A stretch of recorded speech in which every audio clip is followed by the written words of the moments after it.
High, কেমন আছো? দেখো, আমার বাগানে প্রথম ড্রাগন ফুল কাল রাতে ফুটেছিল। আমি আজকে তোমাদের সঙ্গে শেয়ার করছি। ফুলগুলো কিন্তু দেখতে খুবই সুন্দর, আমার তো দারুণ লেগেছে।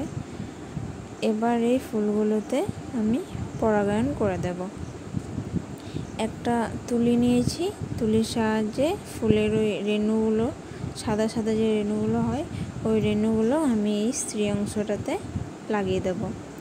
একটু অদল বদল করে নিয়েছি, এই ফুলের রেণু ওই ফুলে আর ওই ফুলের রেণু এই ফুলে। আমার বাগানে তো এটাই প্রথম ড্রাগন ফুল।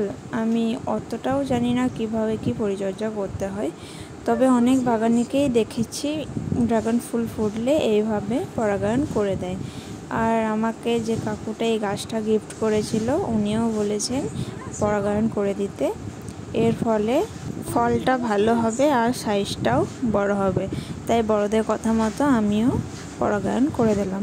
চলো তাহলে আজকের মতো এটুকুই। টাটা, ভালো থেকো। আর আমার ভিডিও ভালো লাগলে অবশ্যই ফলো করে দিও। Thank you.